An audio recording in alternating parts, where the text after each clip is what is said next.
만약에 과거 3년 내에 건강검진 받으신 적이 있다면 생각해 보세요. 혹시 수술비 청구해서 받으셨는지. 만약 안 받으셨다면 지금이라도 청구하시면 되겠습니다.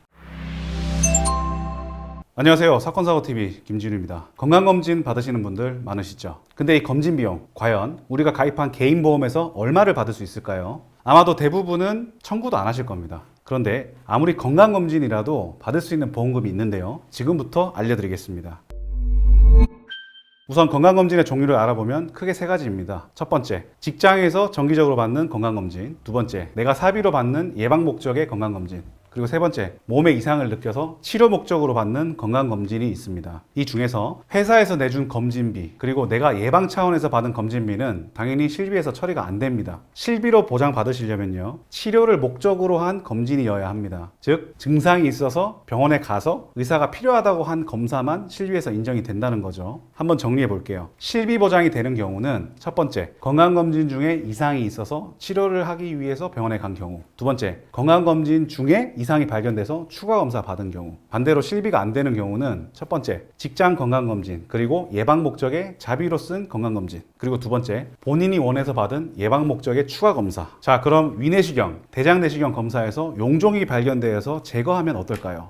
보통 용종은 우리 장기에 혹처럼 튀어나와 있는 거고, 그 중에서 암으로 진행될 수 있는 선종을 발견하면 떼어내게 되는데요. 그런데 이 용종을 떼어내는 행위 자체가 수술이거든요. 그래서 실비로도 당연히 보상이 되고요. 거기에 더해서 우리가 가입한 개인보험에서도 수술비 특약, 수술비를 받을 수 있습니다. 만약 보험이 2개, 3개 이상 된다면 전부 중복해서 받을 수 있어요. 만약에 과거 3년 내에 건강검진 받으신 적이 있다면 생각해 보세요. 혹시 수술비 청구해서 받으셨는지. 만약 안 받으셨다면 지금이라도 청구하시면 되겠습니다. 여기서 하나 더. 대장내시경이나 위내시경에서 흔히 발견되는 게 용종, 선종, 암 이렇게 세 가지로 보시면 되는데, 용종은 그냥 폴립, 여드름 같은 거라고 보시면 돼요. 그리고 암은 악성종양이니까 명확하죠. 근데 문제는 그 중간에 있는 선종이라는 겁니다. 선종은 암은 아니지만 암으로 진행될 가능성이 있는 병변이에요. 이 선종이 또 두 가지로 나뉘는데요. 암으로 진행 가능성이 낮은 거를 저등급 이형성 선종이라고 하고, 가능성이 높은 거를 고등급 이형성 선종이라고 합니다. 그런데 이 고등급 이형성 선종을 국제분류상으로는 상피내암 또는 제자리암에 해당한다고 되어 있는데,